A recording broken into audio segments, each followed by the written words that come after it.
welcome back. It is Monday. I am Mr. Sesotris, and this week I want to talk about Shakespeare. Um, Shakespeare is one of those writers that is hugely influential, really popular, really well known, but when many people first experience Shakespeare in like high school, they're often thrown by kind of how unusual the language is and how confusing it is. And so a lot of people aren't able to really get into Shakespeare just because it sounds different and it's hard to follow sometimes. And so I wanted to kind of demystify Shakespeare's writing and focus on like the tips and tricks that you need in order to read Shakespeare confidently or mostly confidently. And some of the things that will kind of throw people off because like Shakespeare wrote for everybody. This isn't some fancy high class thing that only certain people have. Everyone has a chance to enjoy Shakespeare. And so I wanted to kind of break it down in a way that was sort of engaging and make Shakespeare not scary because he isn't. Shakespeare's great, a lot of fun. Now, one thing I will hear many people say is that Shakespeare writes in Old English, and that's not the case. Old English is like really old.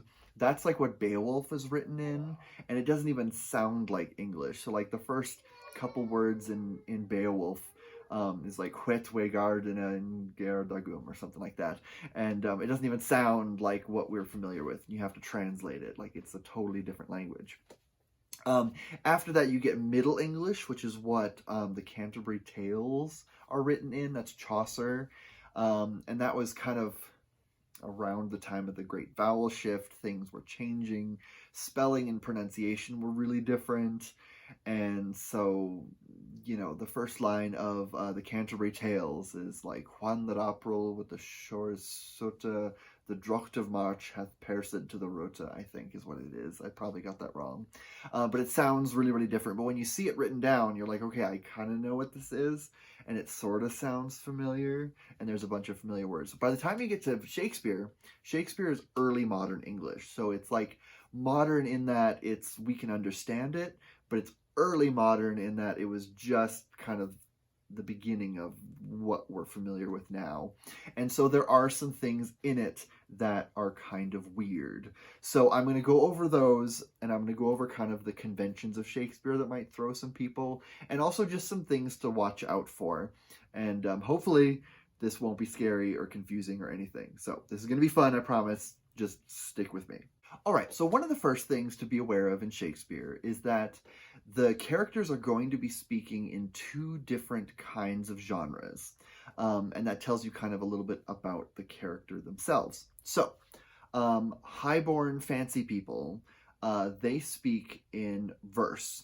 And it's going to be like poetry.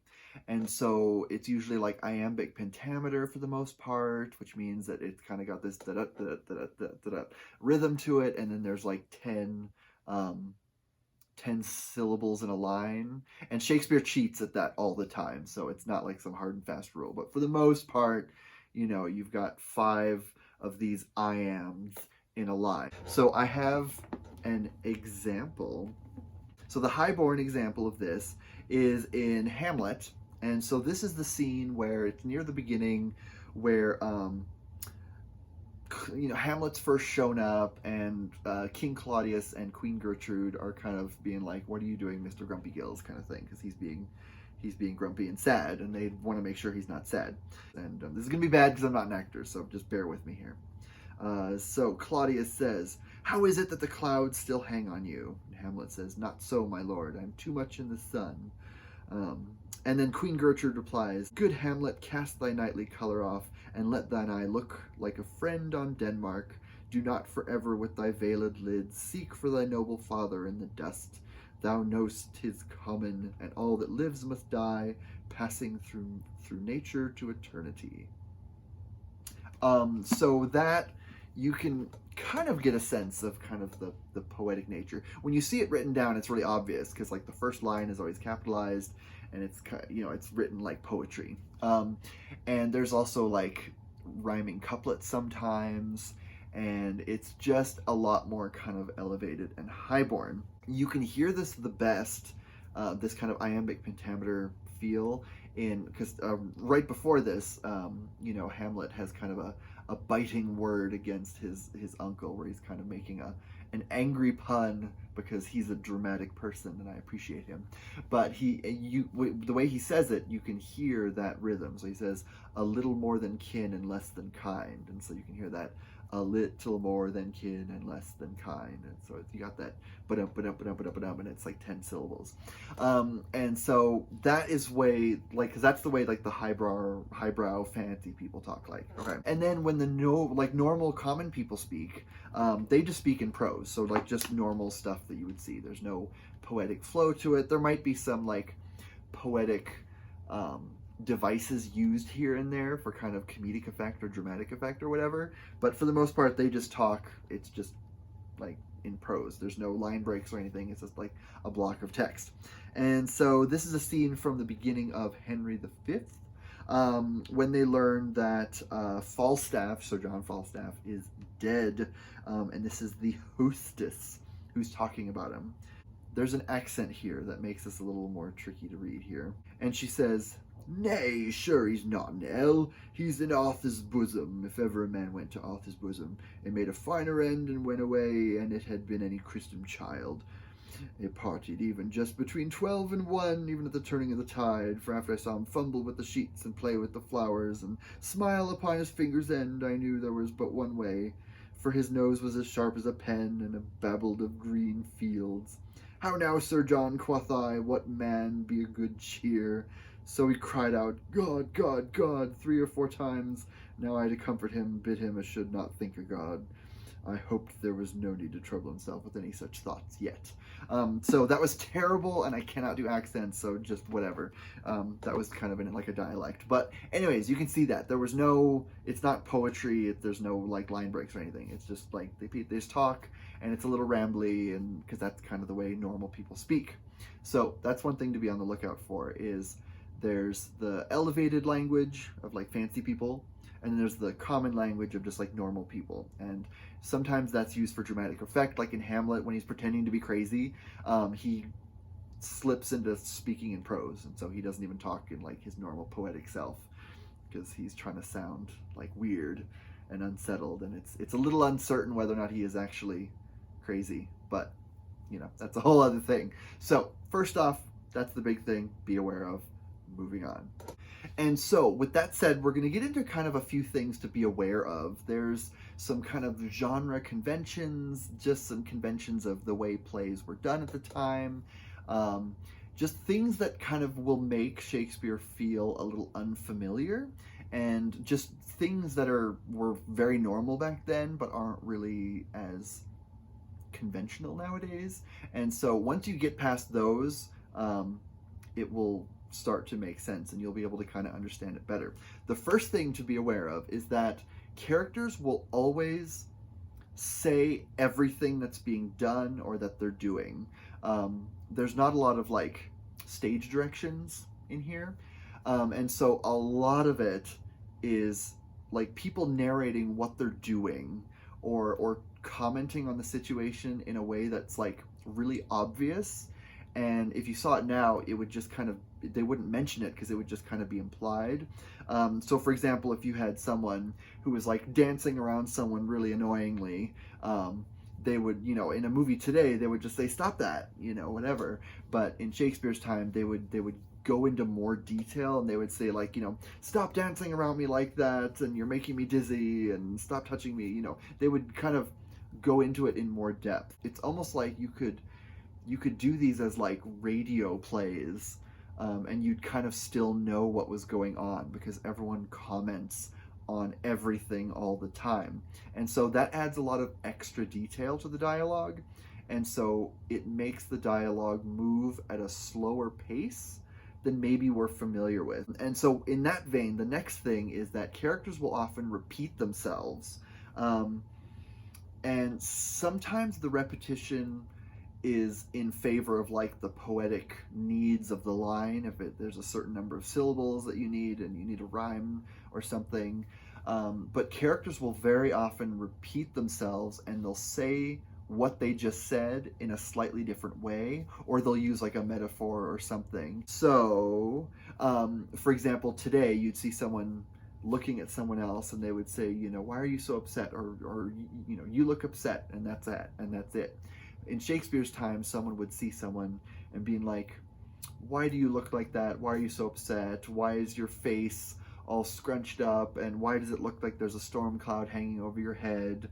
Tell me why, because I really want to know, that kind of stuff. So it's there's more elaboration on what people are feeling.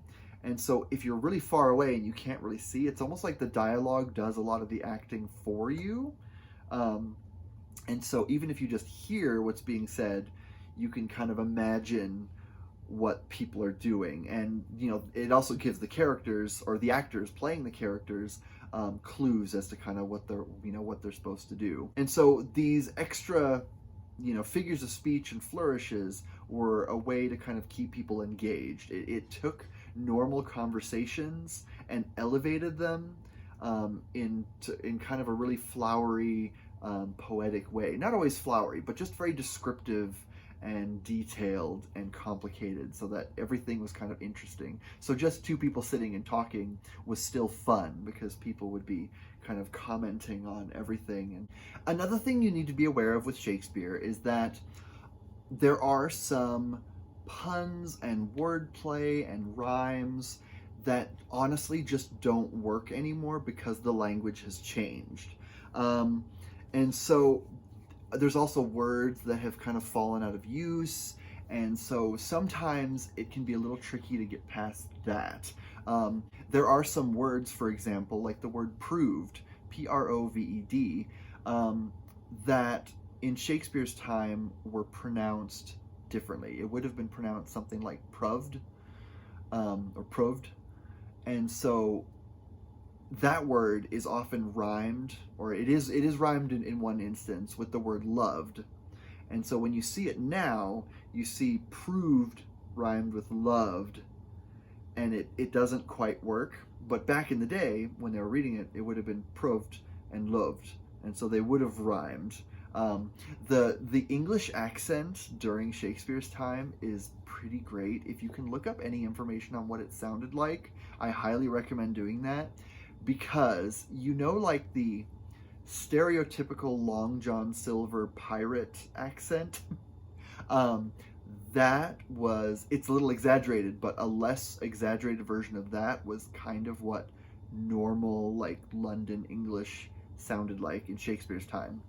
And it's really hilarious to think about that, because you have all these incredible English actors nowadays who do Shakespeare, and it's in like modern English, like the modern, British English accent, and it sounds so powerful and incredible and deep and wonderful.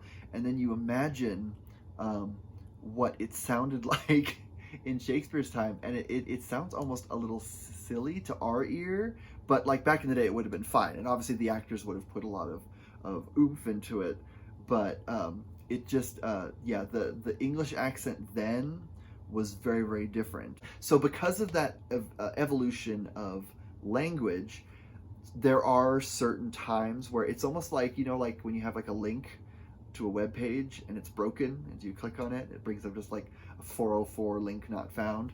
That's kind of what happens in some cases with Shakespeare, where you just have to just be like, well, in his time this rhymed. It doesn't rhyme now, and it seems silly, but this used to rhyme. And so, and also words that we don't use anymore. I don't think anyone's used the word moblid anytime recently, or the word prithee. We need to bring prithee back. Hello, Jimmy. There's a cat here. Prithee is just like a squashed together form of I pray thee. So it's kind of like I beg of you. Oh, hello. Hi. And next up, that's when we get into pronouns. So in Shakespeare's time, there were more pronouns than we have today. And so there's, oh, hello. You want to say hi to everyone? This is Jimmy. Hi, Jimmy. Okay, you can get down now. Pronouns. And so you've got, especially the second person pronouns, because that's what everyone has talked about, the these and thous.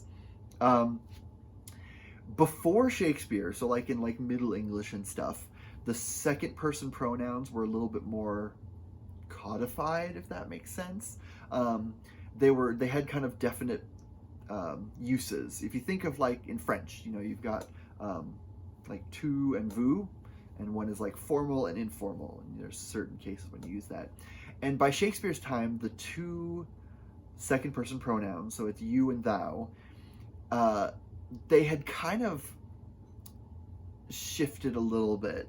And so in Shakespeare, you see you being you or ye, being used like uninflected you. So it's kind of like the normal wooden spoon, just it gets the job done.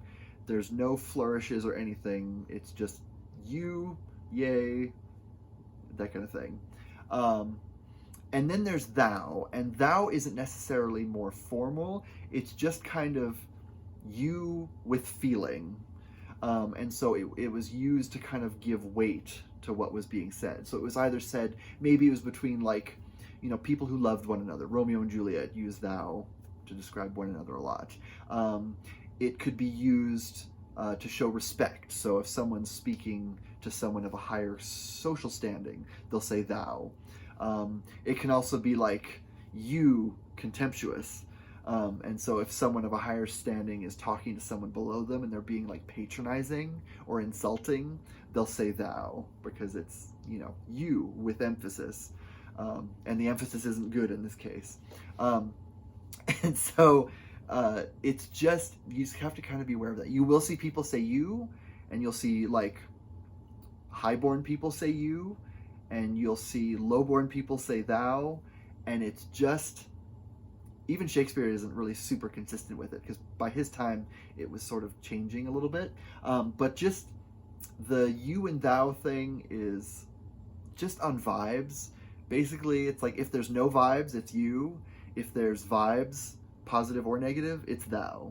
So that's kind of that. And so if we're getting into like conjugating this here, so you've got thou, which is like the like nominative, so it's like the you as the subject of a sentence. So you'd say like, thou hath a lovely home, you have a lovely home.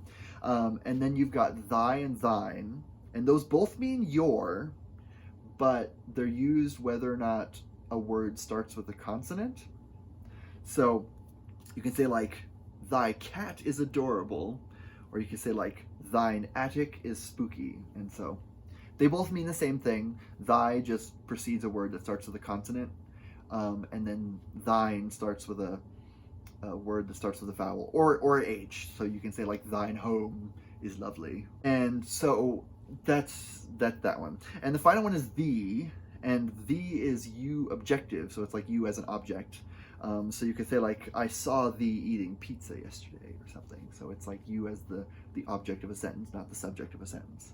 So thou, thy, thine, and thee.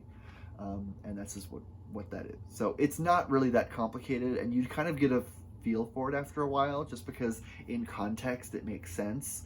And so that's that. So that's pronouns in Shakespeare's time, and I think we need to bring them back, because thou is fun, and I want to bring it back because it's a good one. But anyways, moving on. So with all that rambling aside, we're going to put that to work and look at a scene from a play. And so I picked the opening moments from A Midsummer Night's Dream, because I love A Midsummer Night's Dream so much. We're going to do that. So we got the beginning of A Midsummer Night's Dream here. And we've got Theseus and Hippolyta. And so we've got Shakespeare immediately starting off with some ancient Greek mythology fan fiction, because Theseus is a demigod. I believe he is a son of Ares. And Hippolyta was the queen of the Amazons. And Theseus attacked the Amazons. He stole her. And it's, ancient Greek, it's violent. But Shakespeare wanted to give them, a happy ever after continuation fic, and so that's what this is. And so we've got Theseus and Hippolyta, and they're hanging out outside of their palace, mansion, whatever have you. And he is talking to her. So, the first line of the play, Theseus says, "Now, fair Hippolyta, our nuptial hour draws on apace. 4 happy days bring in another moon, but oh, methinks how slow the old moon wanes. She lingers my desires like to a stepdame or a dowager, long withering out a young man's revenue."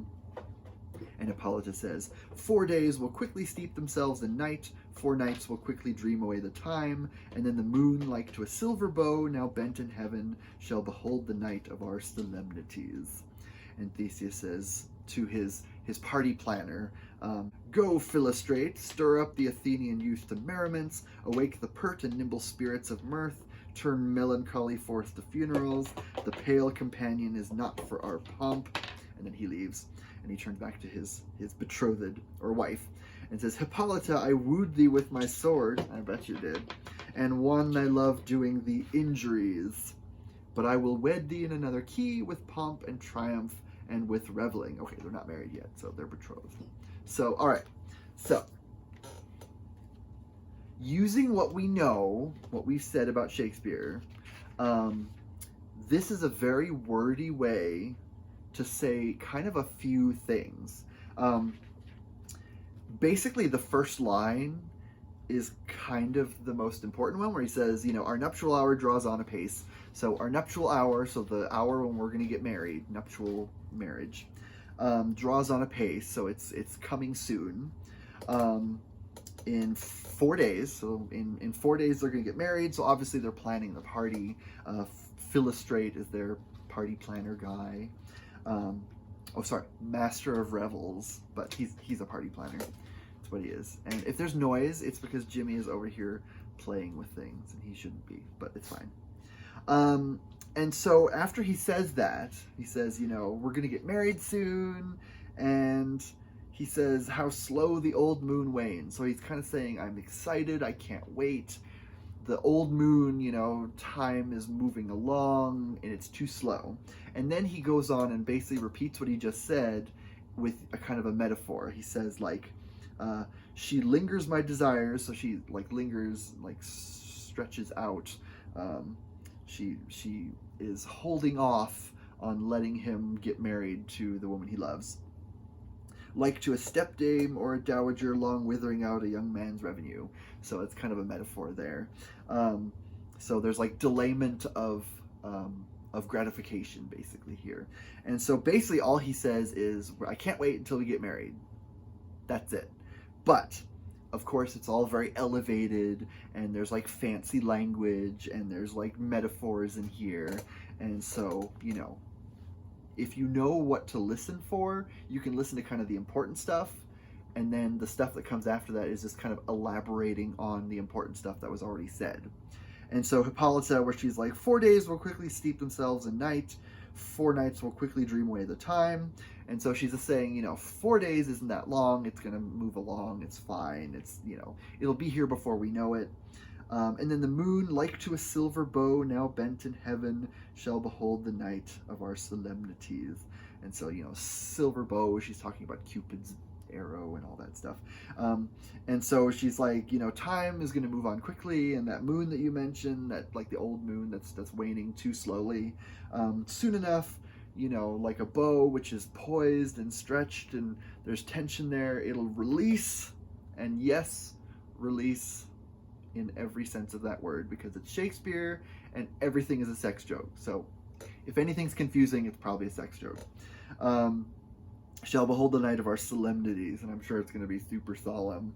And so then he tells, Philostrate, stir up the Athenian youth to merriments, awake the pert and nimble spirits of mirth. So he's just saying, we're going to have a party, let everyone know, get everyone riled up, invite everyone. It's going to be a huge party. I'm paying for everything. It's going to be great.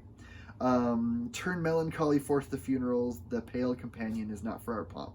So, turn melancholy. So melancholy is sadness and dark thoughts. He's send it away. It can hang out in funerals, not weddings. We don't want that here. And he says the pale companion. So the pale companion is melancholy, death, negative, depressing thoughts. He's saying, send those away. We don't want to deal with them. We're going to focus on parties and it's going to be awesome. So that's kind of the thing there. And so then he goes back to talking to Hippolyta, and he's like, I wooed thee with my sword. And he may not be talking about an actual sword, but, you know, because it's Shakespeare. And this is a comedy, so the comedies are like 90% sex jokes. So, you know, he captured her in the myth. If you look up the myth of like Theseus and Hippolyta, he captured her and like dragged her home as like booty. So, you know, I wouldn't call that wooing. That's not super romantic, but, you know, whatever. And one, they love doing the injuries. So at least he's honest about the fact that he kidnapped her. Jimmy, can you stop that? But I will wed thee in another key. So he's saying, even though I captured you and it was aggressive and violent and warlike, I will wed thee in another key. So thee, there you go, thee, you as an object of the sentence. I will wed thee in another key with pomp and triumph and with reveling. So even though I captured you and killed all of your Amazon friends and stole you and took you back home, it's going to be so great because we're going to have so much fun and we're going to have a party, and, you know, our marriage is going to be totally not violent and aggressive or anything. It's going to be super, super great. It's almost like everything is over-explained.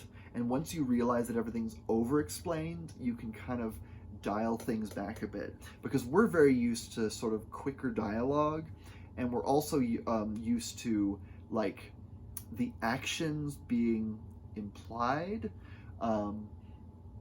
and not always talked about. So everyone is always going to be talking about what they're doing. And so if you're aware of kind of all these extra metaphors and extra kind of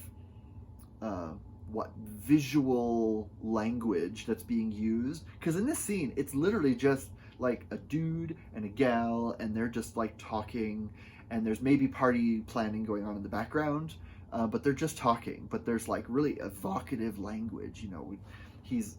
This isn't just some random guy named Theseus. This is meant to be like the Greek Theseus talking to Hippolyta, and the language that they use is really elevated, and so there's lots of metaphors everywhere. So it's like, I'm excited to be married to you, and I can't wait. And then he turns to his party planner and he's like, you need to get everyone riled up because this is going to be a great party. And he turns back to her and he says, even though our meeting was really violent and destructive, this wedding is going to be great, and so our marriage is going to be great also because we're going to have a lot of fun.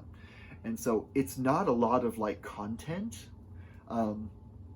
but it's done in kind of a really dramatic way with lots of like dramatic imagery. You know, he mentions, you know, the sword and the violence of their conquest, and the like the wedding day approaching is kind of like, you know, it's moving too slowly. It's like a moon that's waning really slowly. And so you've got all these really beautiful poetic images that take just normal everyday kind of moments. I mean, I guess weddings aren't normal and everyday, but like it's something people could relate to. It's like, you know, a big wedding, but it just makes it sound more poetic and exciting.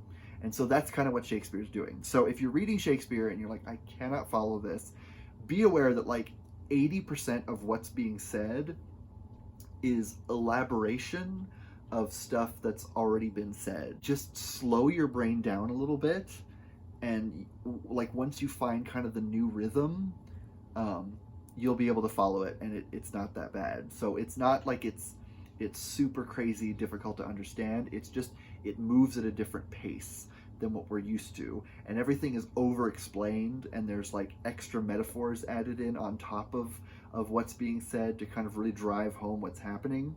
And so once you're aware of that, it'll make sense. The best way to experience Shakespeare is to see it. And so there's lots of movie versions out there. There's a lot. The film version of A Midsummer Night's Dream with Callista Flockhart and Michelle Pfeiffer. I think Christian Bale's in it too. It's great. It's so good. It's kind of an edited version of the play. A lot of the stuff is cut out to make it flow a little better, but you get kind of the feel of it, and it's just delightful. There's also, if you have BritBox, which is like the BBC streaming service. They have the complete BBC television Shakespeare series, which is they filmed every single Shakespeare play, for the most part uncut. There's like a couple plays where they made really minor changes, here and there, like removing a line or two, or like removing a small scene or something. But for the most part, it's the full uncut text of every single Shakespeare play, and they're filmed on like this huge stage with really cool sets. It feels less like a movie and more like just a filmed stage production.